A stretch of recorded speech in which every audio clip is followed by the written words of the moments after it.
اللهم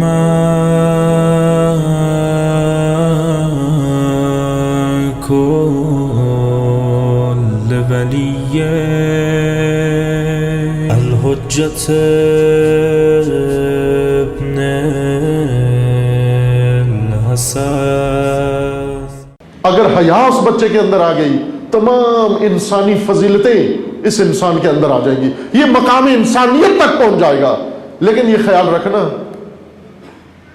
کہ حیا نازک پردہ ہے،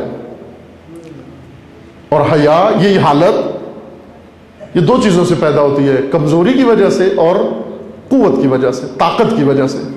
بچے کی تربیت کا مطلب یہ ہے کہ آپ اتنی تقویت کریں تعلیم کے ذریعے، تربیت کے ذریعے بچے کی اتنی تقویت کریں کہ اس کے اندر قوت حیا تعریف کرنے لگے، کہنے لگے کہ یہ ہمارے بچے بہت ہی ماشاءاللہ بڑے باحیا ہیں. ٹی وی لگا ہوا تھا ان کے گھر میں، ظاہر ان ممالک میں جہاں یہاں اسلامی ملک کا ٹی وی تو آپ دیکھ ہی رہے ہیں کیسا ہے، وہ غیر اسلامی ملک کا ٹی وی تھا. وہاں پر کوئی 300 چینل ماں باپ نے لگا کے بچوں کو لیے، اپنے لیے بھی مومنین نے گھر میں رکھے ہوئے. اور جس چینل میں بھی آپ دیکھیں تو اب وہ ماں باپ بہت خوش تھے کہ جب بھی ہمارے ٹی وی پہ کوئی غلط منظر آتا ہے، کوئی عریانیت آتی ہے، کوئی فحاشی آتی ہے، تو یہ ہمارے چھوٹے چھوٹے بچے 2-2 سال کے، 3-3 سال کے، یہ منہ موڑ لیتے ہیں، یہ اپنا منہ موڑ لیتے ہیں. خوب میں نے کہا کہ یہ تو اچھی بات ہے کہ آپ کے بچے، لیکن آپ اس دھوکے میں نہ رہیں، آپ اس دھوکے میں نہ رہیں. چونکہ جب شیرخوار بچہ ہو، شیرخوار بچے کو اگر چاکلیٹ دیں تو وہ منہ موڑ لیتا ہے، نہیں کھاتا نا شیرخوار. ابھی اس کے دودھ پینے کا وقت ہے، اگر دودھ پینے کے وقت اس کو چاکلیٹ کھلائیں اور وہ منہ موڑ لے تو آپ نہ کہیں بڑا زاہد و متقی بچہ ہے.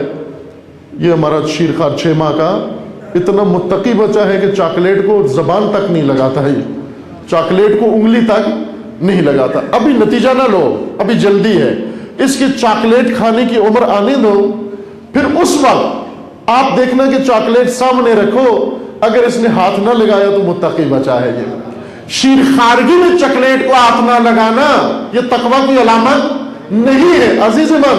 2 سال میں فوش منظر سے منہ موڑ لینا یہ تقویٰ کی علامت نہیں ہے، اس کو بالغ ہو لینے دو. اگر بلوغ کی عمر کو پہنچنے کے بعد اس کے اندر وہ ساری انسانی احساسات بیدار ہو جانے کے بعد اگر پھر بھی اس نے ان مناظر سے منہ موڑا، اس وقت فخر کرنے کی بات ہوگی آپ کے لیے. آج تو طوطے کی طرح، چونکہ آپ نے کہا ہوا ہے کہ یہ غلط منظر ہے، وہ بچہ چونکہ اس کے اندر احساس ہی نہیں ہے، اس تصویر کو دیکھ کر اس کے اندر کوئی کچھ بھی نہیں ہوتا، وہ دیکھے یا نہ دیکھے، زیادہ سے زیادہ اس کے ذہن میں سوال ہی اٹھتا ہوگا کہ یہ تصویر کیا ہے، کس کی ہے، کیوں ہے. باقی اس کے اندر کوئی منفی مثبت احساس پیدا نہیں ہوتا. آپ بچے کے اندر اتنی قوت پیدا کر دو کہ جب یہ جوان ہو جائے، جب یہ انسان بن جائے، بھرپور مرد بن جائے، عورت بن جائے، اس کے اندر اتنی قوت موجود ہو، وہ قوت اس کو ہر اس جگہ سے روک لے جہاں سے اس کو رکنا ہے.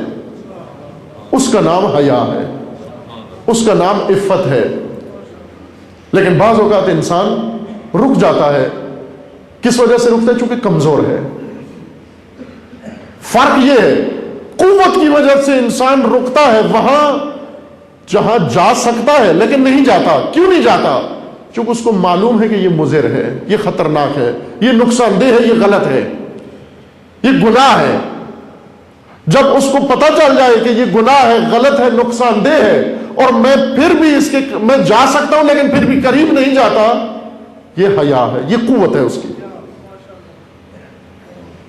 لیکن بعض اوقات انسان دیکھتا ہے کہ اس کے لیے کوئی چیز مفید چیز ہے. یہ جیسے کہا کہ سوال ایک چیز نہیں آتی کسی کو، کوئی دین کا نماز نہیں آتی، روزہ نہیں آتا، وضو نہیں آتا، طہارت نہیں آتی، کوئی طریقہ نہیں آتا، سوال بھی نہیں کرتا. کیوں جی ابھی اس عمر میں آ کے پوچھوں تو یہ میرے بارے میں سوچنا شروع کریں گے، یہ ابھی تک کہاں تھا، اس نے کیوں نہیں پوچھا، اس نے کیوں سوال نہیں کیا. بہت سارے لوگ جن کے ذہنوں میں ایسے سوالات ہیں جو ان کی زندگی کا رخ موڑ سکتے ہیں، ایسے ان کو اگر جواب مل جائیں، جھجک کی وجہ سے سوال نہیں پوچھتے، جھجک کی وجہ سے نہیں پوچھتے. اظہار نہیں کر سکتے وجود کا. ابھی بہت سارے کوئی اعلان کرنا چاہتے ہوں گے, کوئی تذکر کسی کو دینا چاہتے ہوں گے, امر بالمعروف و نہی عن المنکر نہیں کرتے. ہم کیوں نہیں کرتے؟ کمزوری کی وجہ سے, ضعف کی وجہ سے, ڈر لگتا ہے. یہ شرماہٹ اور جھجک یہ بھی خوف ہی کا ایک شعبہ ہے. شخصیت کا خوف, ضعف, شخصیتی ضعف جو پرورش کے مرحلے میں گھر کے اندر ہی ماں باپ ایجاد کر دیتے ہیں. ماں باپ اگر سمجھدار ہوں, ہمدرد تو ہوتے ہی ہوتے ہیں, یہ طے شدہ بات ہے. بہت سارے بچے آتے ہیں ہمارے پاس آ کر, خدا شاہد ہے کسی زمانے میں یہ تبدیلی زمانے کی گردش ایام کا نتیجہ دیکھیے. کسی زمانے میں ماں باپ شکوہ بہت کرتے تھے کہ ہم اولاد کو دین کی راہ پر ڈالتے ہیں, حیا کی راہ پر ڈالتے ہیں, لیکن یہ ہماری بات نہیں مانتے. کسی زمانے میں یہ باتیں تھیں, لیکن آج بالکل معاملہ الٹ ہو گیا ہے. آج جوان آتے ہیں لڑکیاں اور لڑکے کہ ہم دین پر عمل کرنا چاہتے ہیں, ماں باپ نہیں کرنے دیتے. میں فرضی بات نہیں کر رہا ہوں, بیسیوں نمونے وہ شاید سینکڑوں نمونے اسی آپ کے شہر کے ہیں. صبح و شام بچے, میں کل کی بات ہے, کل ایک بچہ آیا جوان, اس قدر وہ جوان بےتاب کہ میں چاہتا ہوں میں علم دین پڑھوں, والد نہیں پڑھنے دیتے. میں نے کہا اچھا مجھے ہفتے میں ایک دن ایک کلاس میں شرکت کرنے دیں, وہ نہیں کرنے دیتے. ایک کلاس میں بچے کو اپنا دین سیکھنے کے لیے شرکت کی اجازت نہیں دیتے. یہ وہی زمانہ ہے جو رسول اللہ نے فرمایا تھا کہ میری امت پر ایک ایسا وقت آ جائے گا جب قدریں الٹ بن جائیں گی. ایک زمانہ وہ تھا کہ ماں باپ چاہتے تھے بچے جائیں ہدایت کی طرف. شکوہ یہ ہوتا تھا مولانا ہم بچے کو مسجد بھیجتے ہیں, یہ نہیں جاتا.